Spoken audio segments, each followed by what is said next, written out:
Good evening, everyone. Kyle Roadman with your Thursday evening storm briefing. I say this almost every night, but it's true again today. We had another really good day of progress. We got back online about 500 customers all across the district. We do still have about 800 customers out, and we will not take our foot off the gas until we have re-energized every last one of you.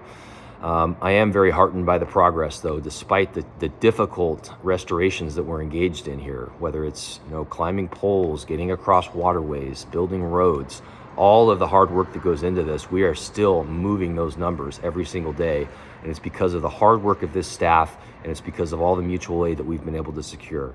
I could not be more proud of the effort our team has made. They have risen to the occasion. They have got this system built, rebuilt, in about a week and a day. If you look back where we were Wednesday morning of last week, we had major portions of our entire system on the ground. Broken poles, wire everywhere, and in just a week and a day, we have rebuilt almost all of it. We have a little ways to go still to get down some of these tap lines and some of these service lines, but the level of progress in the short amount of time, it cannot be understated how incredible that performance is, and that's a testament to this staff here at EPUD. And I am extremely gratified to watch that take place. I know it's been a long wait for a lot of the customers. We appreciate your patience on that front. I know when I talk about how proud I am of the staff, that may be small consolation if you're still out of power.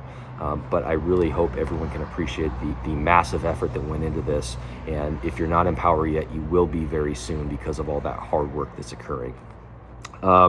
One note that I wanted to cover tonight, we've heard some comments online about some customers feeling like they're always the last ones to come back during an event like this. And there is some truth to that. If you're a customer that lives far out at the end of a line, we really do have to follow our kind of set triage process where we have to get those main lines back up first and work our way down to the tap lines on those side roads, and then eventually to the service lines in the individual home. It frankly doesn't do us a whole lot of good. We can't re-energize at the end of those lines until we get everything upstream to be re-energized as well. So there is a method to it. I know it's probably very frustrating if you feel like you're always the last one on, but we do have to kind of build out the entire backbone first before it does us any good to turn on those that may be toward the end of the line.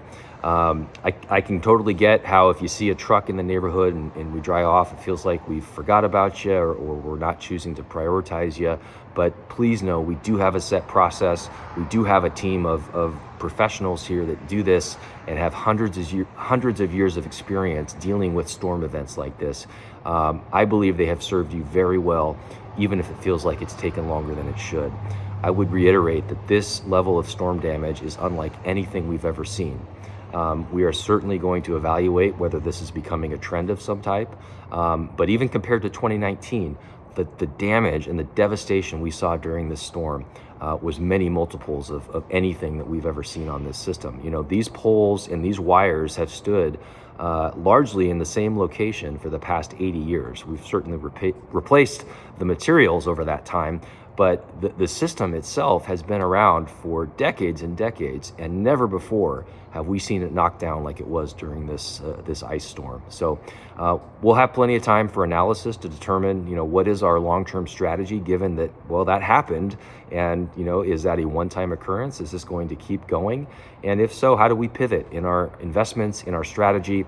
We're certainly going to want to hear from customers on that front as we make those decisions. This is an event that we can and we should learn a lot from, and we will use that knowledge to determine exactly how we approach system resiliency, capital investments, all of that in the future. So thank you again for your patience. EPUD has the best customers. You guys have stuck with us through thick and thin, through many days without power. I'm extremely gratified to be able to lead this utility and to serve on your behalf. Please keep your faith. If you're not in power yet, we're coming. We will be there soon. And thank you again.